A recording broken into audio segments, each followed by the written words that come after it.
Sahabat,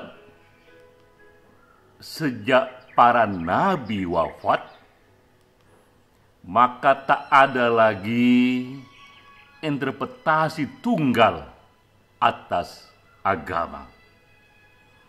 Yang tersisa kemudian adalah pertarungan tafsir, pertarungan interpretasi di antara para pemuka dan penganut agama. Dan kita melihat kemudian sejarah menyediakan spektrum tafsir, spektrum interpretasi yang begitu luas, dari yang paling kiri hingga yang paling kanan, dan masing-masing interpretasi itu, masing-masing tafsir itu memiliki pendetanya sendiri, memiliki ulamanya sendiri, memiliki ahlinya sendiri. Maka beragama di zaman ini, di zaman modern adalah kemampuan kita untuk memilih interpretasi dan tafsir agama. Kita memilih tafsir mana yang oleh data, oleh fakta terbukti, tak hanya dalam harapan, tapi terbukti ikut melahirkan peradaban yang tinggi di zamannya.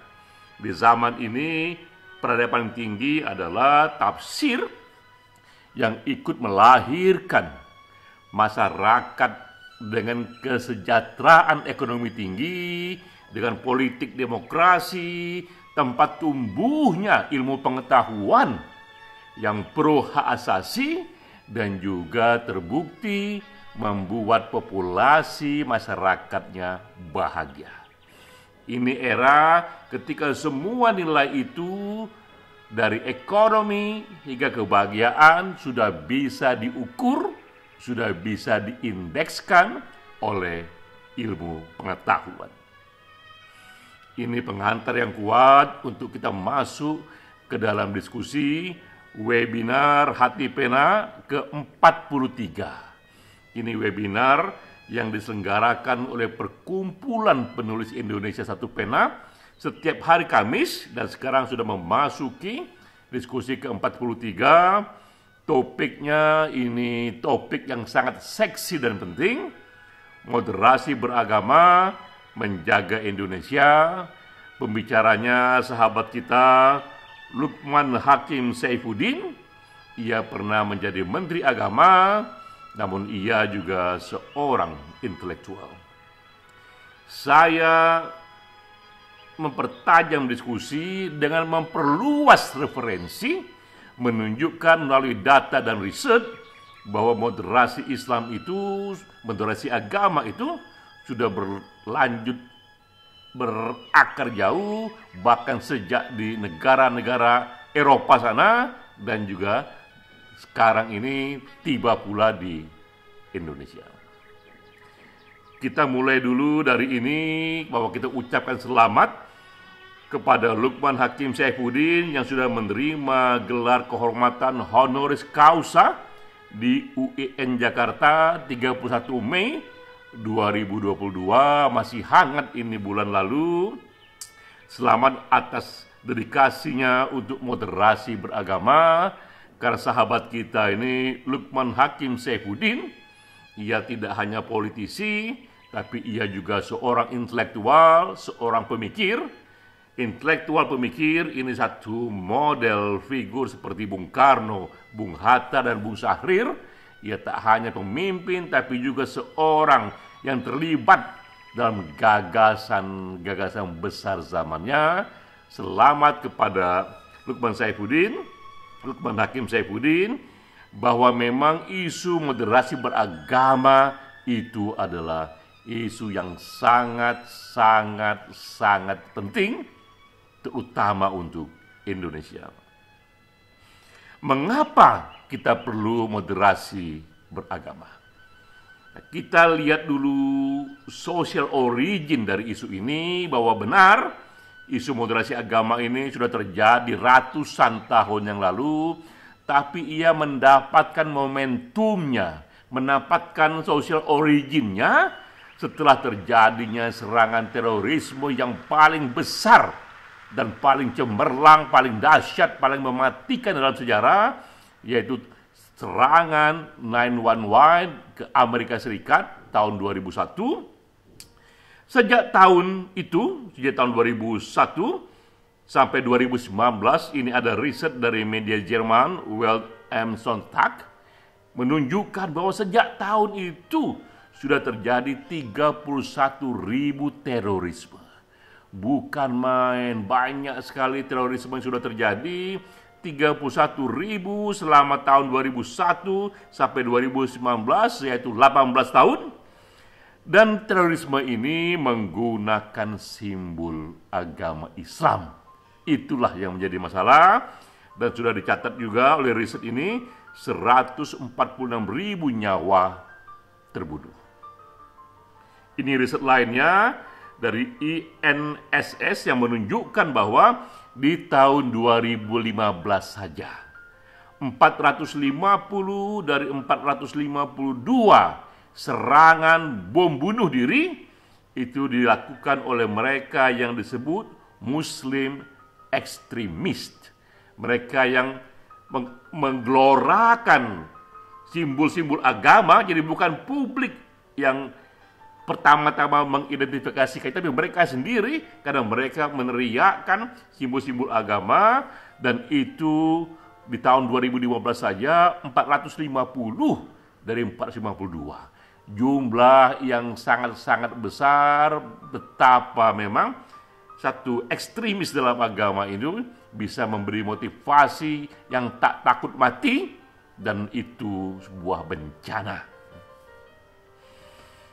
Kemudian juga sekarang dunia sudah membuat satu indeks yang disebut Global Terrorism Index mengenai negara-negara yang paling dipengaruhi oleh terorisme. The countries most impacted by terrorism. Ada indeksnya, ada cara mengukurnya.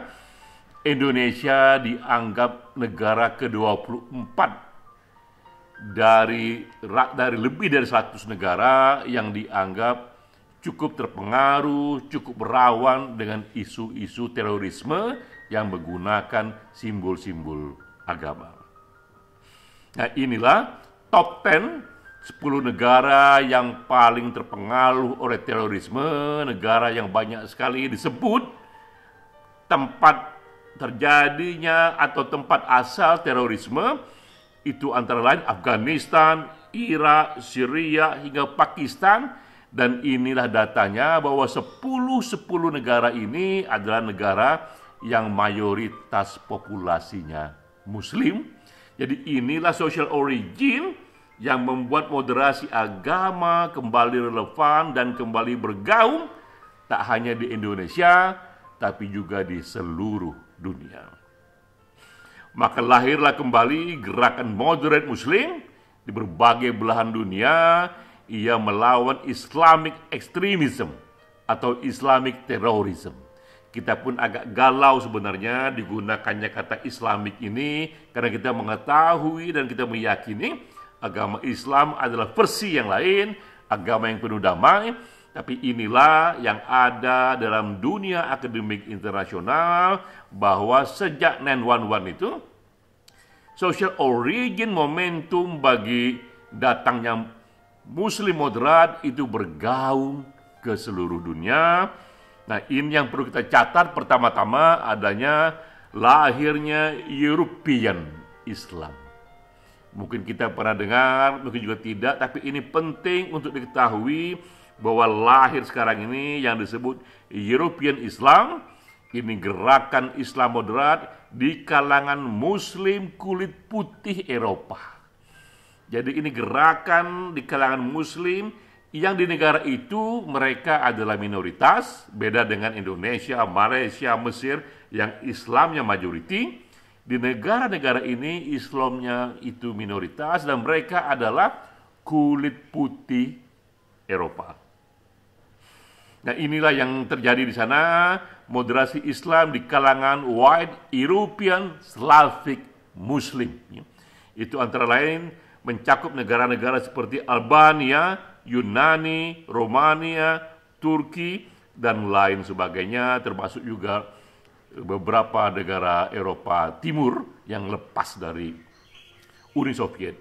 Jadi ini muncul juga gerakan moderasi Islam di Eropa, dan ini salah satu tokoh pemikirnya bernama Basam Tibi yang lahir di tahun 1944. Ia seorang ahli politik Jerman, tapi kelahiran Suriah.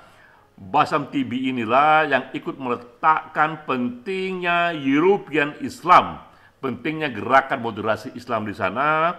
Apa pikirannya?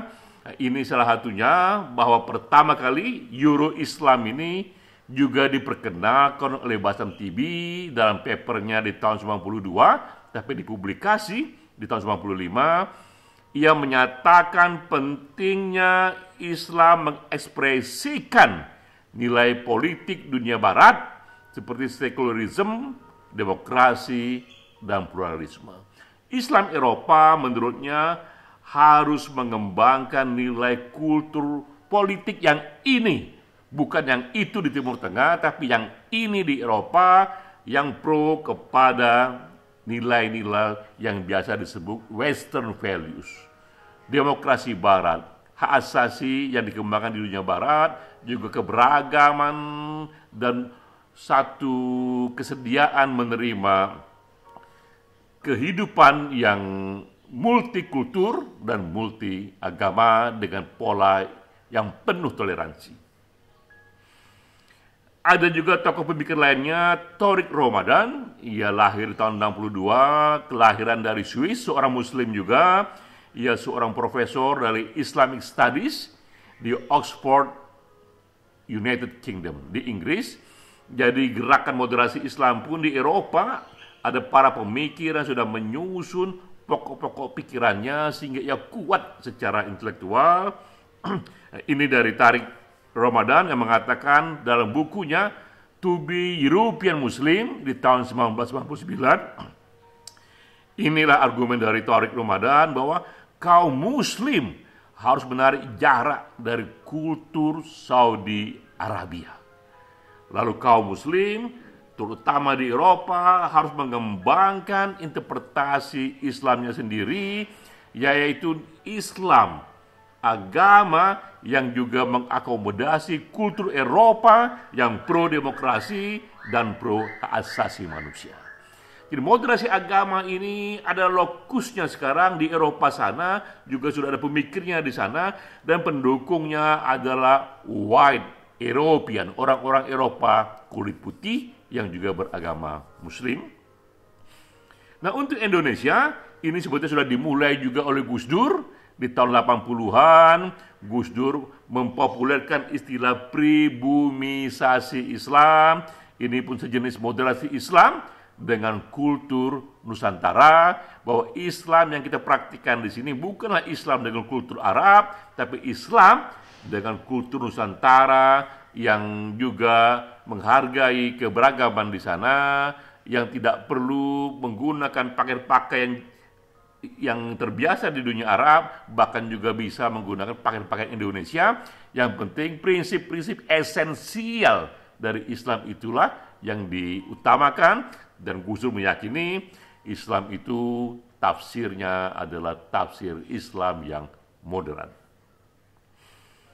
Tradisi ini pun juga bagaimana Islam di Indonesia dilanjutkan oleh NU dengan Islam Nusantara. Tadi ada Euro Islam yang dikembangkan oleh Basam Tibi, oleh Tariq Ramadan.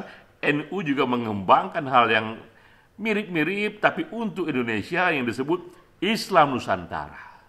Ada Euro Islam, ada Islam Nusantara, yang terutama dikatakan di sini membentengi umat Islam dari radikalisme.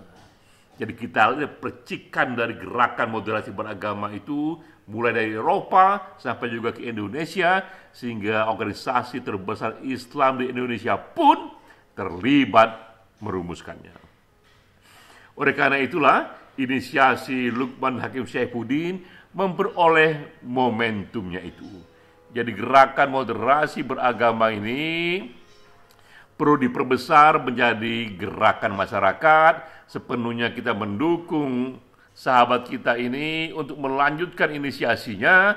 Semoga juga setelah ia menerima gelar honoris causa dan tak lagi jadi menteri, ia ikut mengembangkan civil society yang memperbesar dan memperkuat kultur moderasi agama, moderasi beragama, termasuk moderasi Islam di sana, di kalangan civil society.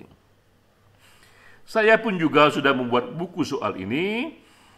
Itu yang saya sebut Jalan Demokrasi dan Kebebasan untuk Dunia Muslim, bagaimana Indonesia seharusnya menjadi model, sehingga inilah era ketika zaman baru telah tiba. Sejak runtuhnya Uni Soviet, kita melihat Eropa Timur secara masif, secara massal, mereka pelan-pelan menuju demokrasi. Setelah itu, maka saatnya sekarang ini dunia muslim secara ramai-ramai ikut hijrah menuju demokrasi dan kebebasan, menuju moderasi dalam kehidupan beragama, di mana Indonesia lah sebagai modelnya, di mana Indonesia lah yang menjadi pelopor pertamanya.